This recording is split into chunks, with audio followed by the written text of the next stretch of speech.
ஓம் சாந்தி. K Surajbhai அவர்களின் தாரணை வகுப்பு ஆகஸ்ட் 6, 2025. நமது லட்சியம் முழுமையான ஃபரிஷ்தா ஆவதாகும்.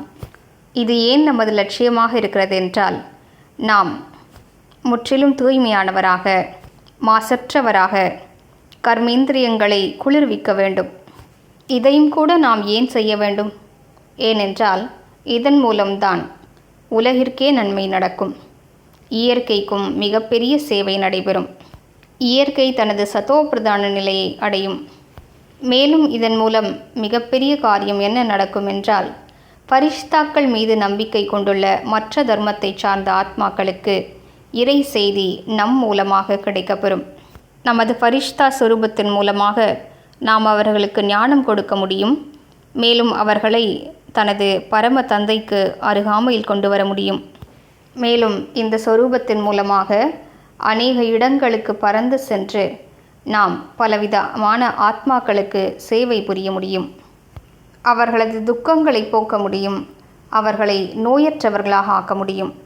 அவர்களது வீட்டில் இருக்கும் அமைதியற்ற சூழலில் அமைதியை நம்மால் பரப்ப முடியும். எனவே ஈஸ்வரிய சேவையின் பார்வையிலும் நமது சுய நன்மைக்காகவும் நாம் ஃபரிஷ்தா ஆக வேண்டியது அவசியமாகும். மற்றொரு பெரிய விஷயம் என்னவென்றால், இறைவனுக்கு சில ஃபரிஷ்தாக்கள் தேவைப்படுகிறார்கள். அவர் தனது பெரிய காரியத்தை அவர்கள் மூலமாக செய்ய விரும்புகிறார். எனவே சுயத்திற்குள் ஊக்க உற்சாகத்தினை நிரப்பிக்கொள்வோம். நான் பகவானுடைய மகான் காரியத்தை செய்ய வேண்டும். பாபாவின் உயர்ந்த விருப்பத்தை நான் பூர்த்தி செய்ய வேண்டும். நாம் சங்கம யுகத்தில் பகவானுடைய விருப்பத்தை பூர்த்தி செய்தால், ஜன்ம ஜன்மங்களுக்கு அவர் நமது மன விருப்பங்களை பூர்த்தி செய்வார்.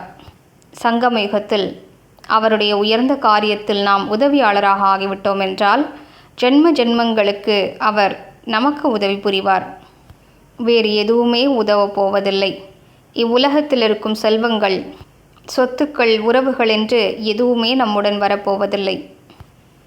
பயிற்சி செய்வோம். தன்னைத்தான் எதிலுமே மாட்டச் செய்துவிடக்கூடாது. நான் ஃபரிஷ்தா ஆக வேண்டும். தன்னைத்தான் விடுவித்துக் கொள்வோம். பிடித்திருக்கும் ஓரங்களை எல்லாம் விட்டு விட்டு பரப்போம். ஆழமாக சோதனை செய்வோம். குழந்தைகளிடத்தில் மாட்டிக்கொண்டிருக்கிறோமா? வேலை விவகாரங்களில் மாட்டிக்கொண்டிருக்கிறோமா? சொத்துக்களில் மாட்டிக்கொண்டிருக்கிறோமா? பேராசையில் மாட்டிக்கொண்டிருக்கிறோமா? பெயர் புகழ் மரியாதையில் மாட்டிக்கொண்டிருக்கிறோமா? அல்லது சேவைகளில் மாட்டிக்கொண்டிருக்கிறோமா? தன்னைத்தான் விடுவித்துக் கொள்வது கூட புத்திசாலித்தனமான விஷயமாகும். எந்த மனிதர் தன்னைத்தான் மாட்ட வைத்துக் கொள்வாரோ அவரை யாரும் புத்திசாலி என்று கூற மாட்டார். யார் தன்னைத்தான் விடுவித்துக் கொள்வாரோ அவரே தெய்வீக புத்தி நிறைந்தவர், ஞானி மற்றும் யோகி ஆவார். இரண்டாவது விஷயம், நமது மனோவிகாரங்களை வெற்றியடைந்து கொண்டே செல்வோம். காமத்தின் மீது வெற்றியடைவோம். கர்மேந்திரியங்களை குளிர்வித்து விடுவோம். அதற்காக மிக நன்றாக பயிற்சி செய்வோம். நான் பரம தூய்மையான ஆத்மா ஆவேன். நான் தேவ குலத்தின் தூய ஆத்மா ஆவேன். நான் ஃபரிஷ்தா ஆவேன். கோபத்தை கூட விட்டுவிட வேண்டும். ஏனென்றால் கோபமும் தூய்மையற்ற தன்மையாகும். கோபத்தால் நாம் சேர்ந்த சக்திகள் அனைத்தும் விரயமாகிவிடுகின்றன.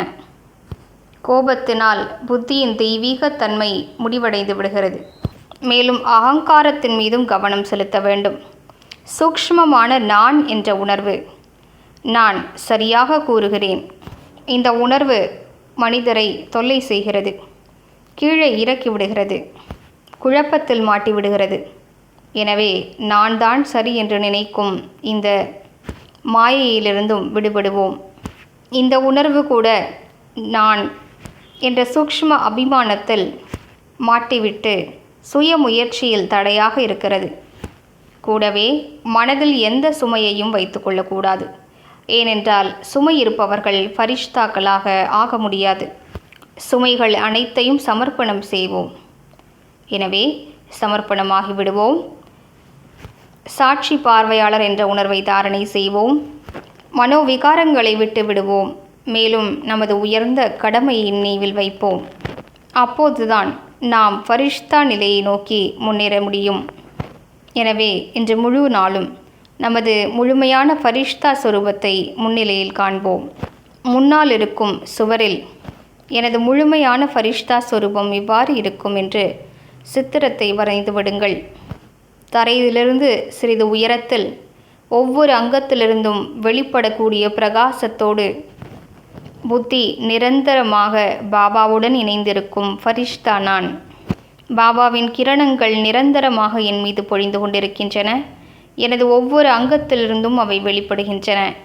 தனக்குத்தான் மிக நன்றாக இந்த உணர்வை ஏற்படுத்தி கொள்வோம். நானே இந்த ஃபரிஷ்தா ஆவேன். ஓம் சாந்தி.